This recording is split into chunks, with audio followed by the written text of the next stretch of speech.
This is a Squiz podcast. We're your shortcut to being informed. Squiz Kids! It's your daily news fix. Fun, free, fresh.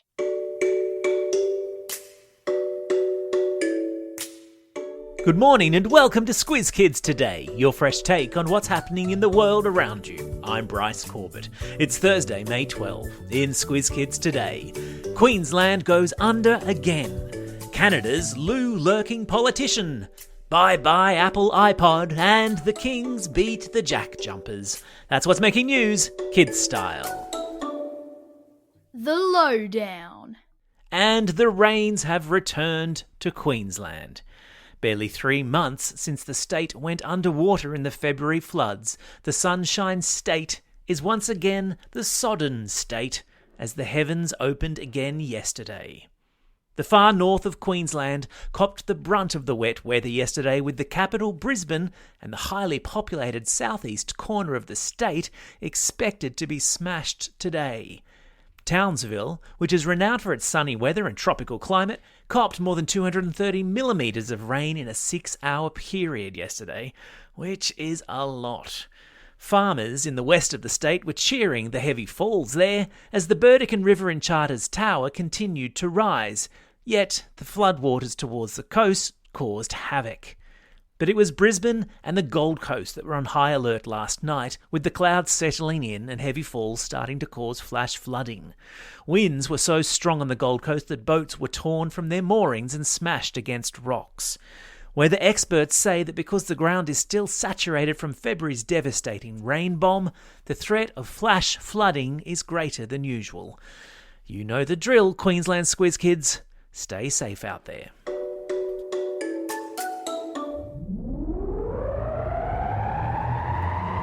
Spin the globe. Each day we give the world globe a spin and find a news story from wherever it stops. And today we've landed in Ottawa, the capital city of Canada, where a politician has gotten into trouble for taking part in a parliamentary debate while sitting on the loo. Now, if you're anything like my teenage son, you maybe like to dawdle while you're on the throne.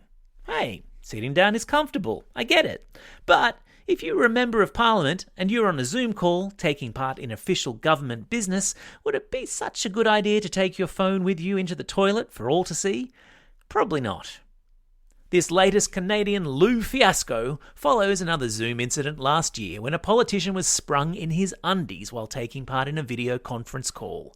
Less multitasking, more focusing on the job at hand, people. Sport time. A fairy tale ending was not to be for the Tasmanian Jack Jumpers after they last night lost the NBL Championship to the Sydney Kings. The Tassie underdogs caused much excitement at the end of last week after they made the finals playoffs in their first ever season in the National Basketball League. The two teams were evenly matched in the third game of the playoffs last night in Sydney, up until the final quarter, that is, when the Kings pulled ahead, taking out the game 97 points to 88. In front of a record home crowd in Sydney, the Kings proved just too strong, wrapping a 3-match clean sweep and ending a 17-year championship drought in the process.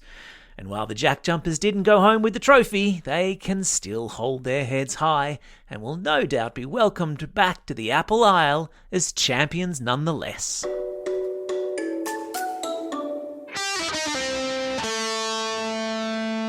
Pop Culture Corner. Hands up if you like music.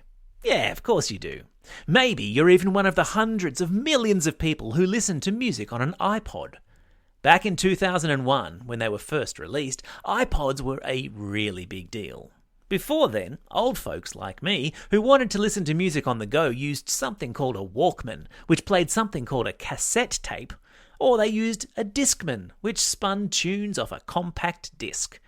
Both of those technologies only let you listen to one album at a time. So the iPod was revolutionary when it was invented because, as its advertising slogan said, you could carry 1,000 songs in your pocket.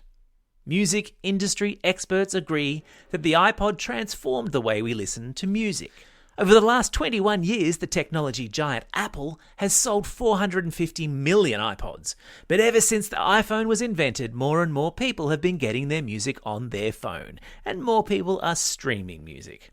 Sales of the iPods have dropped, and yesterday Apple officially announced the end of the iPod era.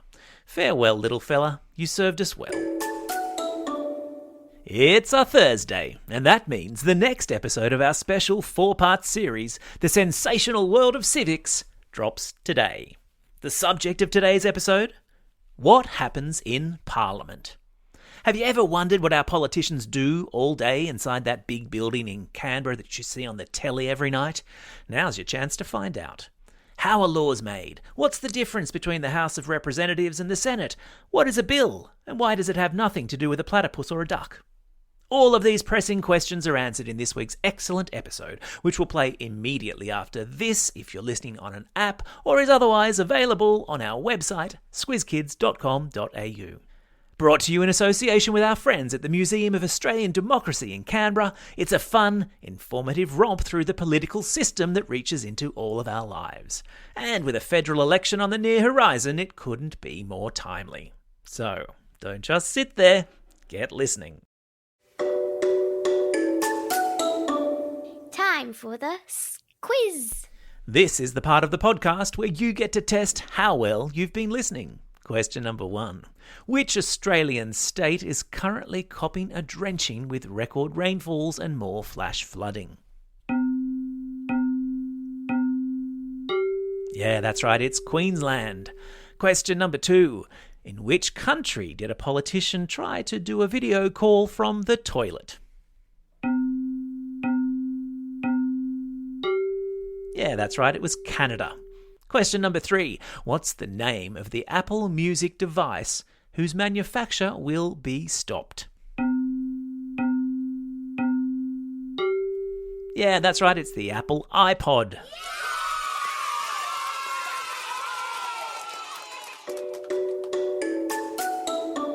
Shout-outs. It's May 12. Hey, that's my dad's birthday. Happy birthday, Peter Corbett.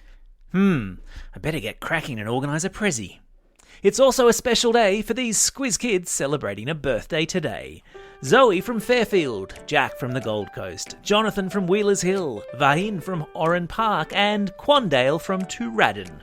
And belated birthday wishes go to Freddie from Taringa and Archer from Adelaide. And classroom shout-outs today go to Class BM6 at Labrador State School, Class 6E and Mrs. Benson at Musgrave Hill State School, Class 6E and Miss Curtis at Cherrybrook Public School, and finally, a shout-out to all of Year 3 and Year 5 at Ivanhoe Primary School. Your teachers wish you the best of luck with your NAPLAN assessments this week. Don't forget, if you've got a birthday coming up and you want a shout-out, or if you're after a classroom shout-out, drop us a line at squizkids@thesquiz.com.au.